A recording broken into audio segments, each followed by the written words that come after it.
سلام عرض میکنم خدمت آقای مزرعه عزیز، یه مهمون متفاوت. خوب هستین؟ سلام خدمت شما و بیننده های محترم پاپ تیوی. متشکرم. همه شما رو به عنوان آقای آبربانک میشناسن، درسته؟ بله. اولین کارتون آبربانک بود؟ نه، من کارمو با دوبله فیلم ها و سریال ها شروع کردم و از سال 87 وارد عرصه دوبله و گویندگی شدم و از طریق یکی از دوستان معرفی شدم، تست دادم، قبول شدم و کم کم وارد این عرصه شدم. درسته. میشه یه مقدار از کاری که کردید بهمون بگید؟ خب کاری که من انجام دادم یه بخشش بیشتر سریال بود که حالا گفتن نداره اسمشونو و با شرکت‌های داخلی الان دارم در حال حاضر کار میکنم و شرکت‌های تبلیغاتی که تیزر میسازن و در حال حاضرم با شبکه تیوی پلاس در زمینه نریشن خونی و اجرا همکاری میکنیم. درسته. این صدای خاص ارثیه یا دلیل خاصی داره؟ لطف خداونده و از خدا واقعا هر لحظه تشکر میکنم، شکرگزار خدا هستم به خاطر داشتن این صدا و جا داره که از همه مردم عزیز به خاطر این همه لطف و محبتی که به من دارن و خالصانه از همشون تشکر میکنم. درسته. به عرضتون برسونم که این صدا دوست نداره به خواننده ها بپیونده؟ حالا به این موضوع زیاد فکر نکردم، ولی دارم سعی میکنم که تو حرفه خودم مخصوصا دوبله و گویندگی بیشتر خودم رو نشون بدم و هر روز بهتر از دیروزم باشم. حالا شاید در آینده تصمیم بگیرم که این کار انجام بدم، در زمینه خوانندگیم وارد بشم، ولی خب باز اون داستانش خیلی فرق میکنه، شاید اصلا نتونم خواننده بشم، نمیدونم. درسته. خب همه با صدای شما آشنا هستن، میشه گفت کل ایران با چهرهتون هم آشنا هستن، مردم میبیننتون، میشناسنتون. چه فیدبکی بهتون دارن؟ چی کار میکنن؟ مردم که واقعا دمشون گرم، انشاءالله که همیشه سلامت و شاد باشن و از اینکه من بیرون میرم و منو میشناسن هر لحظه میگم خدایا شکرت که بهم این نعمت رو دادی که از این صدا دارم درست استفاده میکنم و مردم رو خوشحال میکنم و امیدوارم که بتونم هر روز با کارهای خوب مردم رو خوشحال تر بکنم و یه جوری به قول معروف ادای دین کرده باشم به خاطر داشتن این صدا. درسته. الان سریال یا فیلم سینمایی جدیدی در راه دارید؟ یه فیلم سینمایی بله بازی کردم، ولی تا بخواد پخش بشه فکر کنم برای نوروز طول بکشه و کار تئاتر هم پیشنهاد دارم ولی هنوز قبول نکردم، یعنی هنوز جواب ندادم تا ببینیم چی پیش میاد. درسته. چه توصیه داری به کسایی که میخوان وارد قسمت دوبله یا حالا صدا گذاری بشن؟ توصیه‌ام اینه که باید نسبت به کار دوبله و گویندگی عشق و علاقه داشته باشن و همه اینا برمیگرده به تلاش و همت خودشون. آدم میتونه صدای خیلی قشنگی داشته باشه ولی شاید در زمینه گویندگی نتونه موفق بشه یا دوبله، چون تو کار دوبله باید حسگیری خوبی داشته باشی، فن بیانی خوبی داشته باشی و امیدوارم که کسی که میخوان وارد این کار بشن این کار به عنوان یه شغل نبینن، به عنوان یه هنر نسبت به این کار دید داشته باشن و امیدوارم که کسایی که صداهای خوبی دارن بتونن استفاده درستی از صداهاشون داشته باشن تو زمینه دوبله، گویندگی و اجرا.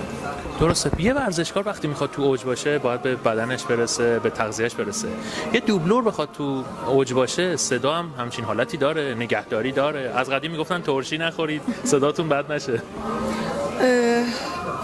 برای داشتن صدای خوب میشه گفتش که حالا میگن ترشی اگه بخوری صدات میگیره و اینجور حرفا، والا من خودم همه چی حالا استفاده میکنم از مواد غذایی مثلا ترشیجات، ولی نمیشه گفتش که حالا بی تاثیر نباشه و برای داشتن یه صدای بهتر باید آدم هر روز تمرین کنه، کتاب بخونه و تمرینای بیانش رو مدام انجام بده تا بتونه هر روز این صداش بهتر بشه.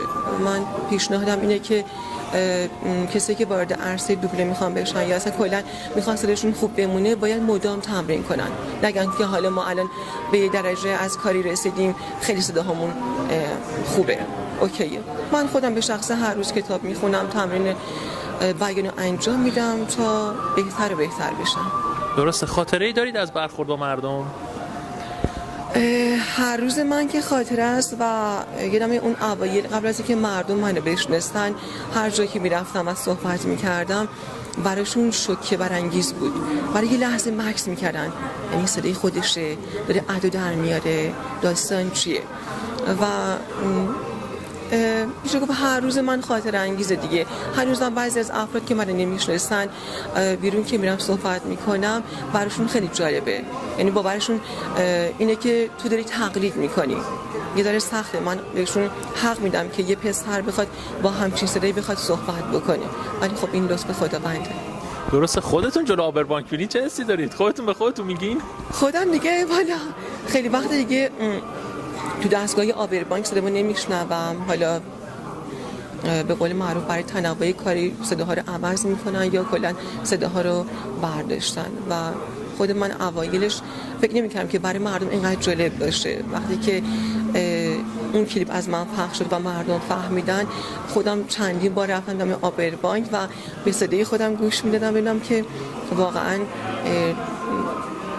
چی برای مردم جالب بوده و فهمیدم که اینکه یه پسر داره جایی خانم صحبت میکنه بیشتر براشون جالب بوده.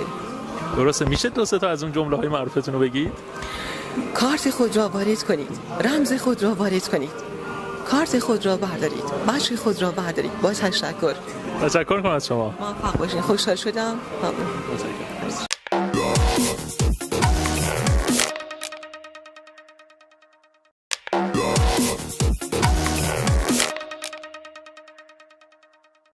سلام عرض میکنم خدمت آقای مزرعه عزیز، یه مهمون متفاوت. خوب هستین؟ سلام خدمت شما و بیننده های محترم پاپ تیوی. متشکرم. همه شما رو به عنوان آقای آبربانک میشناسن، درسته؟ بله. اولین کارتون آبربانک بود؟ نه، من کارمو با دوبله فیلم‌ها و سریال‌ها شروع کردم و از سال 87 وارد عرصه دوبله و گویندگی شدم و از طریق یکی از دوستان معرفی شدم، تست دادم، قبول شدم و کم کم وارد این عرصه شدم. درسته. میشه یه مقدار از کاری که کردید بهمون بگید؟ خب کاری که من انجام دادم یه بخشش بیشتر سریال بود که حالا گفتن نداره اسمشونو و با شرکت‌های داخلی الان دارم در حال حاضر کار میکنم و شرکت‌های تبلیغاتی که تیزر میسازن و در حال حاضرم با شبکه تیوی پلاس در زمینه نریشن خونی و اجرا همکاری میکنیم. درسته. این صدای خاص ارثیه یا دلیل خاصی داره؟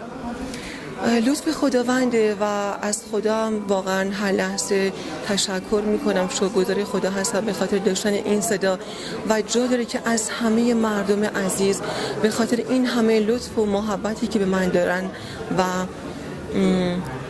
خالصانه از همشون تشکر میکنم. درسته. به عرضتون برسونم که این صدا دوست نداره به خواننده ها بپیونده؟ حالا به این موضوع زیاد فکر نکردم، ولی دارم سعی میکنم که تو حرفه خودم مخصوصا دوبله و گویندگی بیشتر خودم رو نشون بدم و هر روز بهتر از دیروزم باشم. حالا شاید در آینده تصمیم بگیرم که این کار انجام بدم، در زمینه خوانندگی هم وارد بشم، ولی خب باز اون داستانش خیلی فرق میکنه، شاید اصلا نتونم خواننده بشم، نمیدونم. درسته.